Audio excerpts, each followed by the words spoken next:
akan membahas masih seputar qasasul anbiya, kisah-kisah para nabi. Dan kita akan mengkisahkan 3 nabi sekaligus. Pertama Nabi Hazkiel, yang kedua Nabi Ilyas, dan yang ketiga Nabi Al-Yasa. Ma'asyiral muslimin yang dimuliakan Allah Subhanahu wa taala, di dalam surah Al-Baqarah ayat 243 Allah Subhanahu wa taala berfirman, Alam tara ilal ladina kharaju min diyarihim wa hum ulufun hadaral maut faqala lahumullahu mutu thumma ahyahum innallaha ladu fadlin 'alan nasi walakinna aktsaran nasi la yashkurun. Tidakkah kau lihat kepada orang-orang yang mereka keluar dari rumah-rumah mereka dan jumlah mereka sangat banyak, ribuan, karena menghindari kematian. Maka Allah Subhanahu wa taala firmankan kepada mereka, matilah kalian semua. Kemudian Allah Subhanahu wa taala hidupkan kembali mereka. Sesungguhnya Allah Subhanahu wa taala sungguh pemilik keagungan atas manusia, akan tetapi kebanyakan manusia tidak pernah bersyukur. Surah Al-Baqarah ayat 243 ini, ulama tafsir mengatakan bahwa ini isyarat kepada kisah seorang nabi yang bernama Hazkiel atau Nabi Hazkiel. Lah, Nabi Hazkiel atau Hazkiel salah satu nabi dari nabi-nabi Bani Israel setelah Nabi Musa alaihi salatu wassalam dan setelah Yusa ibn Nun. Saya ulangi sedikit kisahnya. Setelah Nabi Musa alaihi salatu wassalam berhasil menyeberangkan Bani Israel dari Mesir mengarah ke Palestina, kemudian tidak bisa masuk ke Baitul Maqdis Palestina karena ketika itu Baitul Maqdis dikuasai oleh orang-orang Amalikoh, dan orang-orang Amalikoh itu orang-orang asli penduduk Mesir, disebut Amalikoh. Tidak bisa masuk kecuali berjihad melawan mereka. Akan tetapi Bani Israel ini tidak mau diajak berjihad oleh Nabi Musa. Bahkan su'ul adab, buruk akhlaknya kepada Musa alaihi salatu wassalam, dan mengatakan idhhab anta wa rabbuka faqatila inna hahuna qaidun. Kalau engkau ingin berjihad wahai Musa, kami tidak akan berangkat bersamamu. Silahkan kau berangkat berdua, ajak Tuhanmu berperang sana, biar kami duduk-duduk di sini menyaksikan siapa yang menang, siapa yang kalah. Akhirnya karena mereka menolak ajakan jihad, maka Allah Subhanahu wa taala uji mereka, yatihuna fil ardi arba'ina sanatan. Mereka tidak bisa keluar dari negeri itu selama 40 tahun, sampai Harun meninggal dunia, Musa pun meninggal dunia. Baru setelah kemudian tampuk kenabian dipegang oleh Yusa ibn Nun, yang merupakan orang dekat Nabi Musa alaihi salatu wassalam. Kemudian muncul orang-orang pilihan dari Bani Israel. Barulah kemudian generasi berikutnya, selama 40 tahun berikutnya, barulah kemudian Bani Israel mau diajak berjihad untuk mengalahkan orang-orang Amalikoh yang menguasai Palestina kala itu, dan berhasil. Maka di zaman Yusa ibn Nun ini banyak pembebasan kota, pembebasan daerah dan negara, sehingga Bani Israel semakin membaik kehidupannya. Akan tetapi setelah meninggalnya Yusha ibn Nun, semakin jauh mereka dari para nabinya. Akhirnya sebagian mereka kufur kepada Allah subhanahu wa ta'ala, dan sebagian mereka menyekutukan Allah subhanahu wa ta'ala dengan menyembah berhala-berhala. Dari sinilah diutus kepada mereka seorang nabi yang bernama Hazkiel atau Nabi Hazkil. Diutus kepada mereka nabi ini. Tantangan berat karena mendakwakan dakwah tauhid, dan setiap nabi tugas mereka adalah mendakwakan dakwah tauhid, karena itu tugas pokoknya.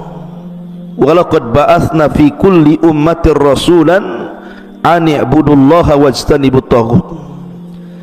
Dan kami utus pada setiap umat seorang rasul, tugasnya mengajak manusia sembahlah Allah dan jauhi sesembahan selain daripada Allah alias taghut. Itulah tugasnya Nabi Hazkiel kali itu, mengajak manusia mengembalikan ke dalam tauhid. Ma'asyiral muslimin yang dimuliakan Allah subhanahu wa ta'ala, ada sebuah desa atau sebuah daerah namanya Dawardan. Daerah itu namanya Dawardan sebelum Wasit. Nah, daerah ini karena kufurnya mereka ataupun karena menjauhnya mereka sedikit demi sedikit dari ajaran nabinya, maka Allah subhanahu wa ta'ala kirim azab kepada mereka berupa penyakit taun. Penyakit taun mungkin semacam lepra atau yang sejenisnya, mungkin sama dengan wabah-wabah di zaman sekarang seperti COVID-19 di zaman sekarang itu ya, COVID-19. Lah wabah ini memakan korban banyak. Akhirnya orang-orang yang tidak terkena wabah itu, mereka berusaha keluar dari negeri itu. Kemudian mereka naik ke atas bukit untuk menghindari wabah taun itu, supaya jangan sampai tertular. Dan jumlahnya ribuan, ada yang mengatakan sampai 30.000 manusia mengungsi dari tempat itu. Ada juga ulama tafsir mengatakan bahwa alasannya karena Nabi Hazkiel ketika itu meminta masyarakat Dawardan ini untuk berjihad, tapi mereka enggan berjihad. Dari situlah penyebabnya akhirnya datang penyakit taun kepada mereka. Alasan tidak mau jihad mereka itu karena takut dengan kematian, pengecut. Tetapi lihat, orang menghindar dari kematian jatuh pula kepada kematian yang lain dengan cara ditimpakan taun kepada mereka. Akhirnya mereka keluar dari tempat itu, kemudian naik ke perbukitan. Allah subhanahu wa ta'ala takdirkan akhirnya diangkatlah penyakit taun ini. Karena sudah merasa aman bahwa penyakit taun diangkat, balik lagi orang-orang yang ada di bukit ini kembali ke daerah itu. Subhanallah, mereka berbangga satu dengan yang lainnya karena ketidakikutan serta mereka untuk berjihad bersama Hazkiel. Dari sini akhirnya Allah subhanahu wa ta'ala kembali menurunkan penyakit taun kedua kalinya, dan banyak yang meninggal. Lah yang masih selamat akhirnya menyelamatkan kembali kedua kalinya, naik lagi ke atas bukit. Rupanya sampai di atas bukit, Allah sudah mengutus malakul maut untuk mencabut nyawa orang-orang ini. Tidak mati karena taun, tetapi mati dicabut malakul maut. Itu namanya al-hadharu la yamna'ul qadaru. Menghindar dari kematian tidak bisa lepas dari takdir kematian. Anda menghindar dari penyakit taun, rupanya takdir kematian sudah ada di bukit menunggu Anda. Dari sini Allah subhanahu wa ta'ala berfirman, Alam tara ilal ladzina kharaju min diyarihim wa hum ulufun hadaral maut. Tidakkah kau lihat orang-orang yang keluar dari negeri-negeri mereka, dari rumah-rumah mereka, dan jumlah mereka uluf, banyak sekali. Kenapa mereka keluar? Hadaral maut, karena menghindar dari kematian, takut terkena taun. Faqala lahumullah, maka Allah berfirman kepada mereka setelah mereka menghindar dari kematian karena takut dengan taun, mereka pun naik ke bukit-bukit. Rupanya di sana ada malakul maut yang Allah perintahkan supaya mencabut nyawa-nyawa mereka. Makanya Allah katakan mutu, matilah kalian. Akhirnya semua orang yang mengungsi dari tempat itu karena takut terhindar taun, mati juga di perbukitan. Maka jasad yang uluf, yang sangat banyak itu bergelimpangan di mana-mana. Bukit itu penuh dengan jasad yang tidak bernyawa. Berhari-hari, berminggu-minggu, berbulan-bulan, bertahun, akhirnya jasad itu menjadi tulang belulang. Dari sini Nabi Hazkiel akhirnya lewat ke bukit itu. Dilihatnya banyak tulang, karena jasad manusia yang bergelimpangan di mana-mana. Akhirnya Allah Subhanahu wa taala berfirman kepada Nabi Allah Hazkiel alaihi salatu wassalam, wahai Hazkiel, turidu an urika kaifa ahyaituhum. Wahai Hazkiel, maukah kutampakkan kepadamu aku hidupkan kembali mereka di hadapanmu? Maka Nabi Hazkiel mengatakan, na'am ya Rabb, tentu ya Rabb. Bagaimana caranya kau hidupkan mereka? Faqila lahu, maka dikatakan kepadanya, nada, panggillah mereka. Fanada, maka Nabi Hazkiel pun memanggil, ya ayyatuhal idham, innallaha ya'muruka an tajma'i, an tajtama'i, wahai tulang-tulang, sesungguhnya Allah memerintahkan kamu, an ya'muruki, agar Allah memerintahkan kamu, an tajtama'i, agar kalian berkumpul. Maka tiba-tiba tulang itu keluar dari mana-mana tempat, kemudian menyatu satu dengan yang lainnya, akhirnya terangkai menjadi semacam tengkorak manusia. Setelah itu kemudian dipanggil lagi supaya dagingnya datang, dipanggil lagi supaya semua tubuhnya datang. Akhirnya satu persatu datang dagingnya, menempel di tulangnya, akhirnya terangkai membentuk, jadilah jasad-jasad itu kembali utuh. Dari sini kemudian Nabi Hazkiel diperintahkan Allah untuk memanggil ruhnya. Maka dipanggillah ruhnya, akhirnya datanglah ruh dari mana-mana, kemudian masuk lagi ke dalam jasadnya. Orang-orang yang mati di perbukitan itu Allah takdirkan hidup kembali. Di sini Allah mengatakan dalam Al-Quranul Karim, summa ahyahum, kemudian kami hidupkan kembali mereka. Ketika mereka hidup, semua berteriak seolah-olah kiamat telah tiba kepada mereka. Ma'asyiral muslimin yang dimuliakan Allah Azza wa Jalla, ada yang mengatakan jumlah mereka adalah 8.000 manusia, dan ini riwayat Ibnu Abbas. Ada yang mengatakan 9.000 manusia, dan ini riwayat Abi Saleh. Dan ada yang mengatakan 40.000, dan ini riwayat Ibnu Abbas yang lainnya. Dan ada yang mengatakan lebih daripada itu. Wallahu a'lam jumlah mereka. Ma'asyiral muslimin yang dimuliakan Allah Azza wa Jalla, tetapi setelah Allah karuniakan mereka mati kemudian dihidupkan kembali, akhirnya mereka mau beriman kepada ajakan Nabi Hazkiel. Allah takdirkan, namanya seorang nabi juga manusia, kullu nafsin dha'iqatul maut, setiap jiwa itu mesti mengalami kematian. Nabi Hazkiel pun akhirnya meninggalkan mereka dengan meninggal dunia. Rupanya sedikit demi sedikit mereka pun kufur kembali. Subhanallah, sudah diwafatkan, dihidupkan, kemudian kufur kembali. Itulah Bani Israel.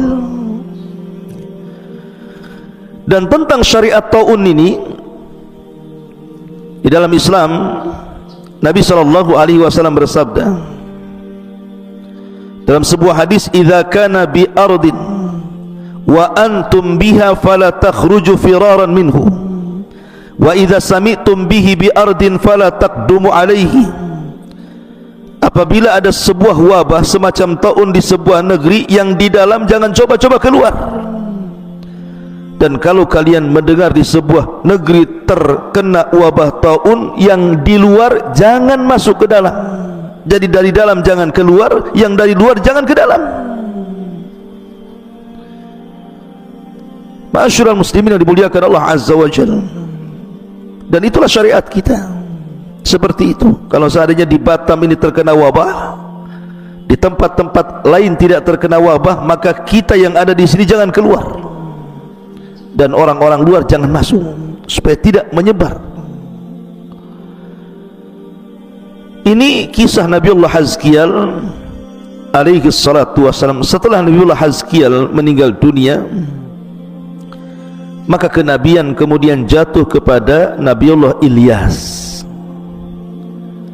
Ilyas seorang nabi, satu di antara 25 nabi dan rasul. Salah satunya muncul nama Ilyas karena Allah Subhanahu wa ta'ala sebutkan dalam Al-Quran, tepatnya dalam surah As-Saffat, wa inna Ilyasa laminal mursalin. Sesungguhnya Nabi Ilyas itu bagian dari para rasul. Dalam hadis Abi Dzar Al-Ghifari radhiyallahu an, Nabi SAW bertanya, ataupun Abi Dzar bertanya kepada Rasul tentang jumlah para nabi. Maka Nabi SAW menjawab bahwa jumlah para nabi itu 120.000 nabi dan 315 rasul.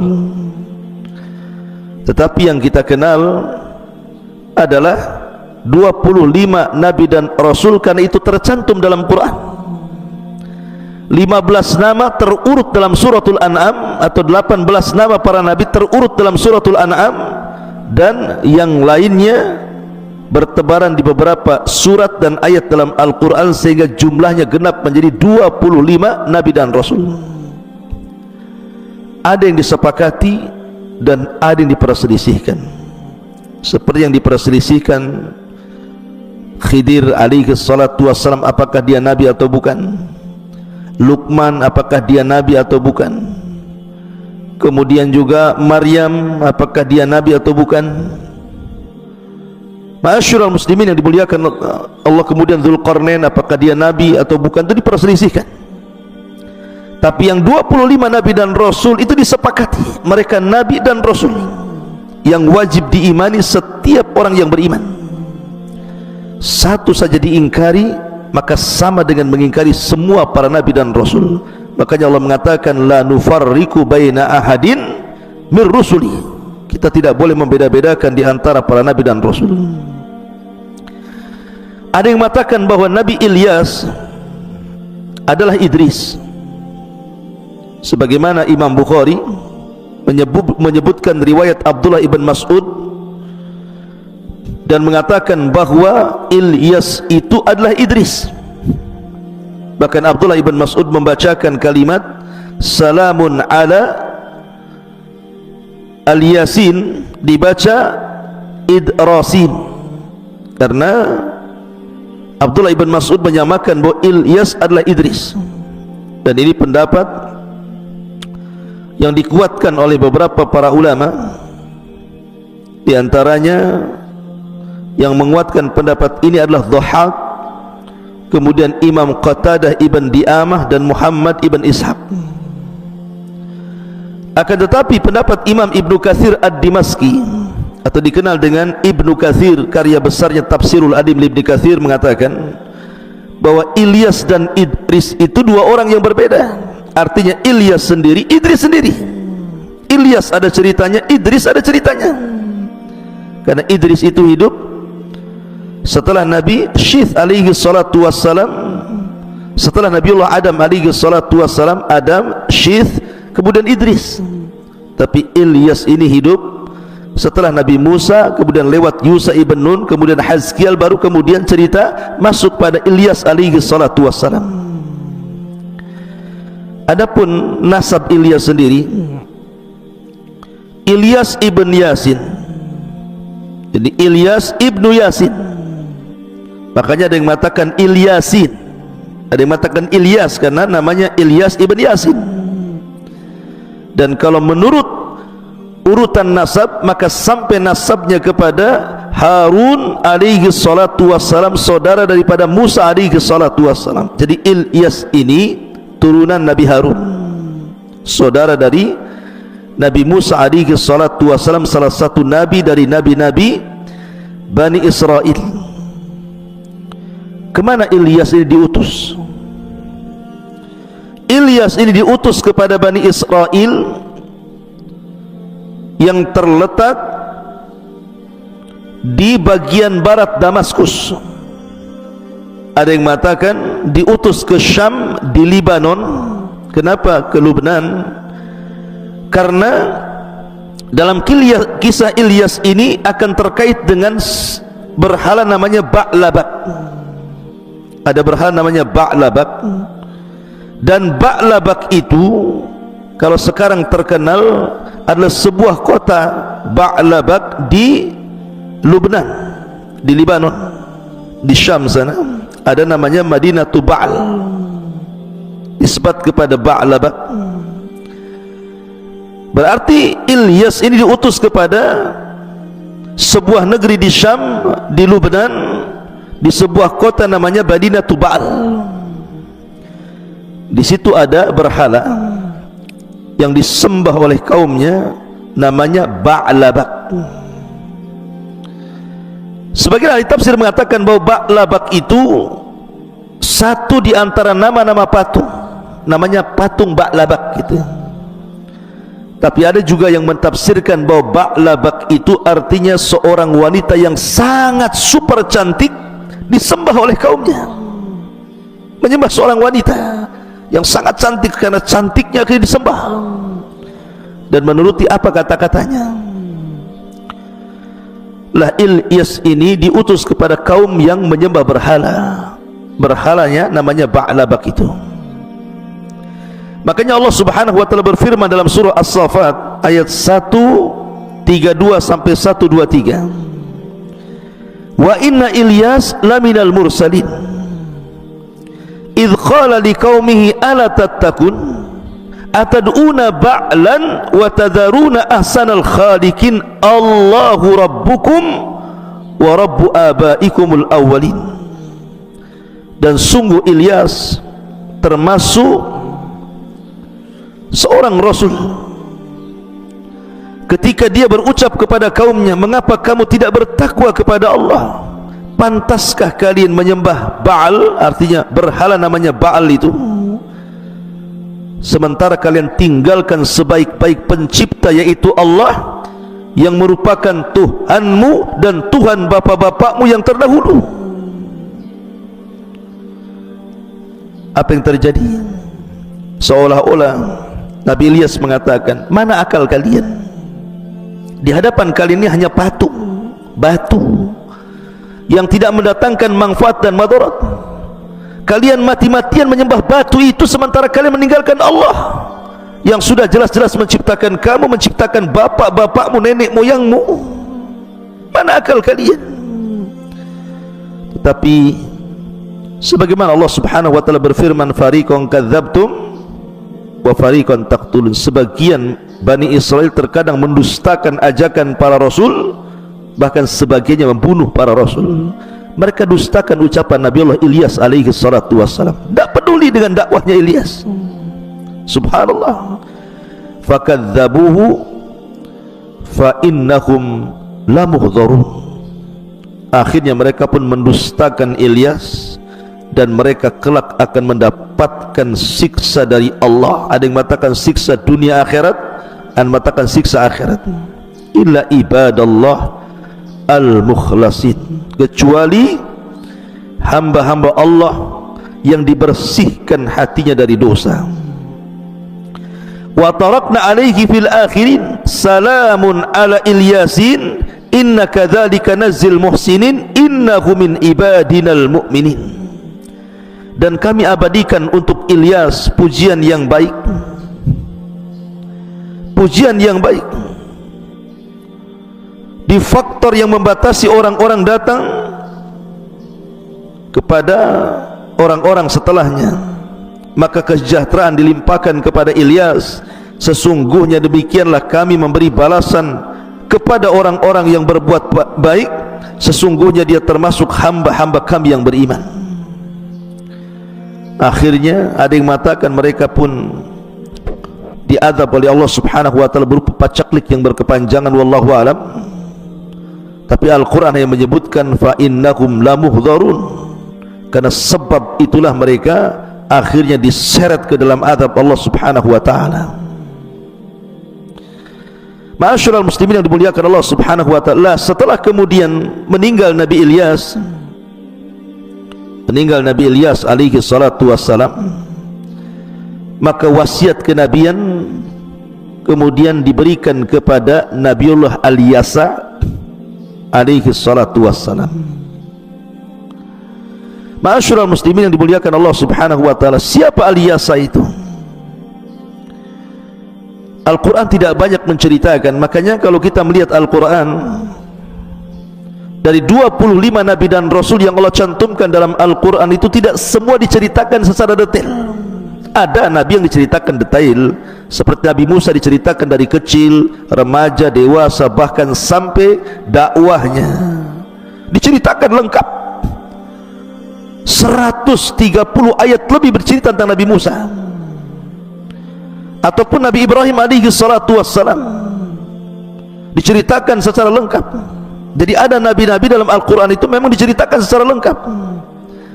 Tapi ada nabi itu yang hanya diceritakan global saja, dicomat dari beberapa ayat kisah-kisahnya, kemudian diperkuat oleh hadis-hadis Nabi, terkadang juga mengambil dari keterangan Israiliyat, tentu yang tidak bertentangan dengan Al-Quran dan Sunnah. Tapi ada nabi ceritanya tidak jelas, disebutkan namanya tapi tidak ada ceritanya dalam Quran.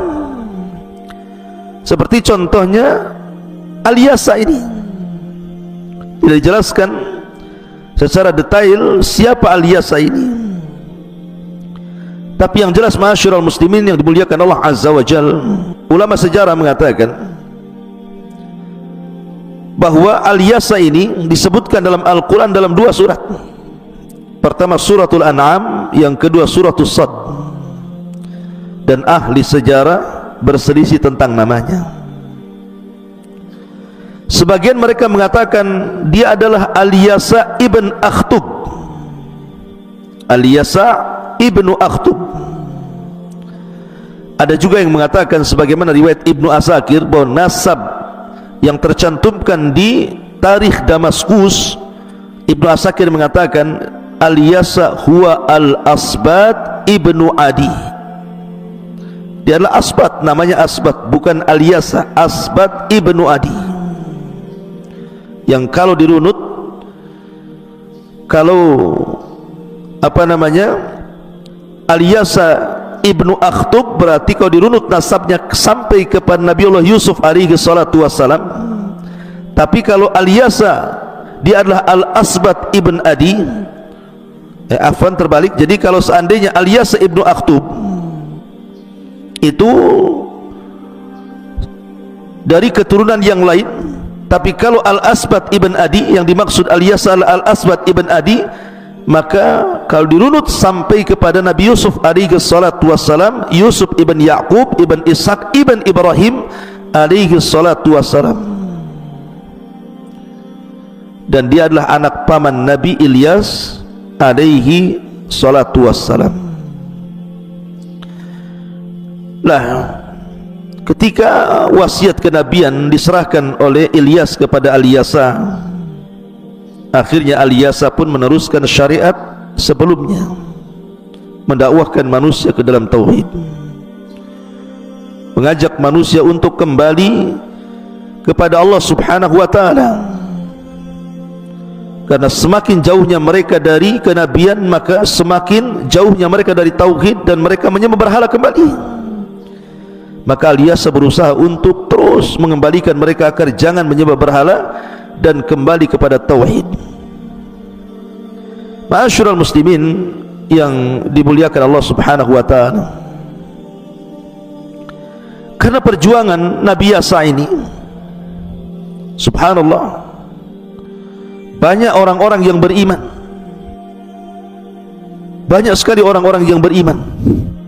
Tetapi setelah wafatnya Ilyas, kembali masyarakat kemudian akhirnya kembali kepada kufur. Celakanya setelah Ilyas ini banyak para nabi yang dibunuh. Inilah yang diisyaratkan di dalam Al-Quranul Karim, fariqan kadzabtum wa fariqan taqtulun. Sebagian mereka mendustakan dakwah Rasul dan sebagian mereka membunuh para nabi dan Rasul. Dan Allah Subhanahu wa taala mengatakan, yaqtulunal anbiya'a bighairil haqq. Mereka membunuh para nabi tanpa ada hak yang dibenarkan. Akhirnya Bani Israel terkenal sebagai orang-orang yang membunuh para nabi. Terkadang ada satu hari, satu daerah diutus 3 nabi dibunuh sekaligus. Alhamdulillah. Itulah degilnya Bani Israel dan penyimpangan Bani Israel terhadap nabi-nabinya. Tidak banyak kisah Ilyas memang, karena Al-Quran sendiri tidak menceritakan, sehingga sulit untuk menggali banyak kisah-kisah Israiliyat, tapi tidak penting karena terkadang tidak masuk di akal atau bertentangan dengan Al-Quran dan Sunnah Nabi sallallahu alaihi wa ala alihi wasallam.